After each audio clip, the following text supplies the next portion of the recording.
हमारे साथ और अतीक के काफिले के साथ साथ जैसा कि हमारे सहयोगी बता रहे हैं कि अतीक का काफिला 180 किलोमीटर की दूरी अब रह गई है। प्रयागराज तक पहुंचने में कुल 2.5 से 3 घंटे का वक्त मैक्सिमम लग सकता है। और इसी बीच न्यूज 18 के पास है उस एफआईआर की कॉपी जिस एफआईआर के आधार पर सुनवाई पूरी हो चुकी है एमपी एमएलए कोर्ट में, और उसके बाद फैसला आना है। कल ये फैसला आना है जहां अतीक अहमद को पेश रहना है। ये मामला साल 2000, आपको बता दें कि इस मामले में 2007 का मामला है।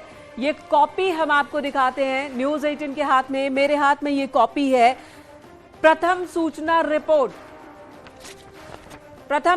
रिपोर्ट की ये कॉपी हम आपको दिखा रहे हैं और इस पर देखिए लिखा है प्रथम सूचना रिपोर्ट धारा 154A के तहत ये एफआईआर दर्ज कराई गई थी, केस दर्ज कराया गया था और इसी मामले में सुनवाई हो चुकी है और अब आना है फैसला। और मेरे हाथ में ये कॉपी आप देख रहे हैं, इस कॉपी में क्या लिखा है ये भी मैं आपको बता दूं। इस कॉपी में जो शिकायतकर्ता का नाम है, धूमनगंज थाने का ये केस जहां पर श्री उमेश पाल, शिकायतकर्ता का नाम उमेश पाल लिखा हुआ है यहां पर। और क्या है केस ये भी आपको बता दें, धारा 154 के तहत का ये केस है जिसमें अतीक अहमद जो उस वक्त सांसद था वो मुख्य आरोपी है। वहीं अतीक अहमद का भाई अशरफ वो भी इसमें आरोपी बताया गया है। और ये इस रिपोर्ट की कॉपी भी हम आपको पीछे स्क्रीन पर दिखा रहे हैं और इसमें और 4 लोगों को चार अज्ञात लोगों को भी आरोपी बनाया गया है। ये है वो एफआईआर की कॉपी। अतीक अहमद सांसद, अशरफ सांसद का भाई, विनेश पासी, अंसार, सौफत हनीफ और साथ ही 4 अन्य को भी दोषी आरोपी बनाया गया। इस केस की सुनवाई पूरी हो चुकी है एमपी एमएलए कोर्ट में। अब इस पर फैसला आना है, कल फैसला आना है। कुल 11 आरोपी बनाए गए थे जिनमें से एक की मौत हो गई है, यानी कि 10 आरोपी बचते हैं। उन 10 को कल अदालत में पेश होना है जिसमें जो मुख्य आरोपी है वो है अतीक अहमद जो उस वक्त सांसद था और अशरफ जो कि अतीक अहमद का भाई, सांसद का भाई, जो इस एफआईआर की कॉपी में दर्ज है, जो इस स्क्रीन पर भी हम आपको दिखा रहे हैं।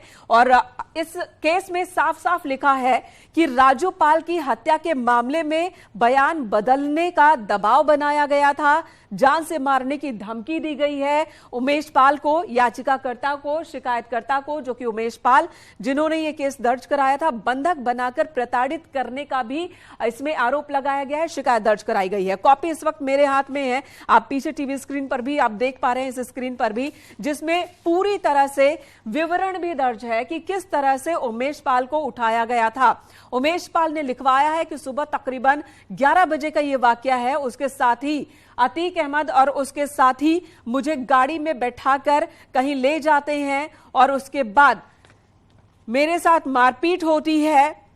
अपने परिवार की सलामती के लिए मैं वही कह रहा हूं, वही कहा, मैं तैयार हो गया कहने के लिए जो इन लोगों ने मुझसे कहा। मैंने इसके पूर्व माननीय उच्च न्यायालय में अपनी सुरक्षा के लिए रिट दी है, याचिका दी है। ये जानकारी भी इस रिपोर्ट में है। धारा सिंह इस वक्त हमारे सहयोगी हमारे साथ जुड़ गए हैं। धारा, उमेश पाल ने जो शिकायत दर्ज कराई थी साल 2007 में, उसकी कॉपी हमारे पास है और इसी मामले की सुनवाई पूरी हो चुकी है। कल फैसला आना है, मैक्सिमम इसमें फांसी तक की सजा है, उम्र कैद का भी प्रावधान है। इसके बारे में और बताएं। बता दी, वाकया है 2006 की, जब सूबे में समाजवादी पार्टी की सरकार हुआ करती थी। प्रयागराज समेत पूर्वांचल में माफिया अतीक अहमद का बोलबाला होता था। उसी दौर में राजू पाल हत्याकांड के गवाह उमेश को धूमनगंज इलाके के फांसी इमली के इलाके से अतीक अहमद अपने भाई अशरफ समेत 9 अज्ञात साथियों के साथ मिलकर लैंड क्रूजर कार से उसे ओवरटेक कर अगवा करता है और चकिया इलाके अपने ऑफिस में ले जाता है। जैसा कि एफआईआर में बताया गया है, 3 दिनों तक उमेश पाल को वहां भूखा प्यासा रखा जाता है, तरह तरह की यातनाएं दिए जाती है। 14वें दिन छोड़ जाता है। एक से उसे हत्याकांड से संबंधित कराने के बाद उसे या धमकी देते हुए छोड़ा जाता है कि अगर भविष्य में तुमने राजू पाल हत्याकांड में गवाही देने की हिमाकत की तो तुम जान से हाथ धो दोगे। उस समय प्रदेश में समाजवादी पार्टी की सरकार थी, कहीं न कहीं सत्ता का संरक्षण अतीक अहमद को प्राप्त था। जैसे ही वर्ष 2007 में सूबे में मायावती की सरकार बनती है तो 5 जुलाई 2007 को उमेश पाल की ओर से धूमनगंज कोतवाली में FIR लिखाई जाती है, जिसमें माफिया अतीक अहमद, उसके भाई अशरफ, 5 नामजद 4 अज्ञात लोगों के खिलाफ FIR दर्ज कराई गई है। अब उन्हीं मामलों में 28 मार्च को कोर्ट का फैसला आना है, जिसे साबरमती जेल से अतीक अहमद को लाया जा रहा है, तो वहीं उसके भाई अशरफ को बरेली जेल से लाया जा रहा है। देर शाम तक वो प्रयागराज में दाखिल होंगे और कल उनके गुनाहों की परत खोली जाएगी, उनको कोर्ट उनकी गुनाहों की बिल्कुल बिल्कुल। और अब इस पर फैसला आ जाना है। 16 साल का ये वक्त बीत चुका है। साल 2007 में केस दर्ज कराया गया था और वो शिकायत की कॉपी यहां पर हम आपको दिखा रहे हैं, जिसमें ये भी उमेश पाल ने लिखा था कि उन्होंने न्यायालय से सुरक्षा की डिमांड की है और न्यायालय ने उनकी बात को सुना, लेकिन 100% भुगतान पर गार्ड देने की बात कही गई, जो समिति बनाई गई थी उस समिति की ओर से। और जिक्र इसमें उमेश पाल ने यह भी किया था कि मेरी फाइनेंशियल स्थिति ऐसी नहीं है कि मैं भुगतान कर सकूं और इसलिए रिक्वेस्ट की गई थी कि मेरी सुरक्षा की जिम्मेदारी प्रशासन उठाए। तो ये रिक्वेस्ट भी इसमें है और साथ ही केस दर्ज कराया गया था। धारा 154 के तहत यह केस दर्ज करवाया गया था। पुलिस फॉर्म नंबर 341 जो इस वक्त मेरे हाथ में भी है, और इसी में धूमनगंज थाने में शिकायत दर्ज कराई गई थी अतीक अहमद, उसके भाई अशरफ के खिलाफ। और 16 साल का वक्त बीत चुका है। उमेश पाल अपहरण केस को 16 साल का वक्त बीत चुका है। लंबी कानूनी लड़ाई के बाद कल प्रयागराज के MP MLA स्पेशल कोर्ट की ओर से फैसला आएगा और इस मामले में उसे उम्र कैद से लेकर फांसी तक की सजा सुनाई जा सकती है। और यही वजह है कि अतीक अहमद, जो उस वक्त सांसद था, जिसकी हनक थी, जिसने अपने रुतबे में आकर इतने बड़े बड़े अपराध को अंजाम दिया था, आज डरा हुआ है। उमेश पाल का अपहरण 28/2/2006 को हुआ था और इसकी FIR 5/7/2007 को कराई गई थी। 28/2/2006 को इनका अपहरण करके फांसी इमली पेड़ के पास से अपहरण किया गया, सुलेम सराय के पास से, और इनको ले गया अतीक अहमद के चकिया कार्यालय में ले गया। वहां पर इनको करंट वगैरह कमरे में बंद करके मारा पीटा गया। उसमें अतीक अहमद की लैंड क्रूजर कार जो है और एक गाड़ी चैलेंजर यूज हुई थी, जो उन्हीं के घर से बरामद की गई थी। इसमें 8 गवाह परीक्षित कराए गए। इसमें मौजूदा समय में 10 अभियुक्त हैं। 10 अभियुक्तों के विरुद्ध फैसला आने वाला है। एक अभियुक्त अंसार की मृत्यु हो चुकी है।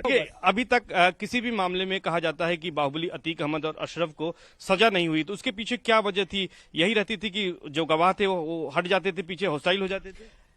इनका आतंक इतना था कि पहली बात तो इनके आतंक के कारण कोई गवाही देने को तैयार नहीं होता था। जो गवाही देने की हिम्मत करता था उसे उमेश पाल जैसे, जो उमेश पाल का हस्र होता है, वही हाल करने की धमकी दी जाती है। तो क्या इसमें सजा क्या हो सकती है? सजा इसमें 2 सजाएं हैं, लाइफ इम्प्रिजमेंट और डेथ पेनाल्टी, 2 सजाएं हैं। मतलब उम्र कैद हो सकती है और जो है मृत्युदंड की सजा हो सकती है।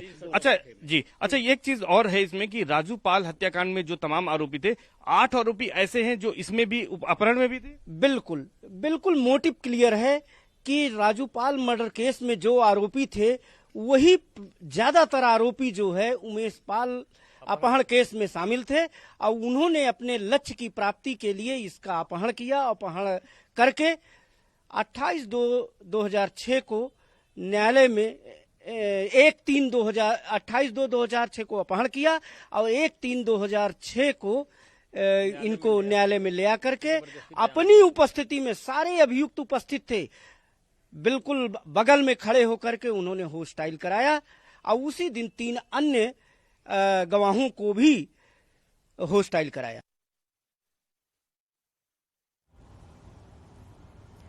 तो राजनीति और वक्त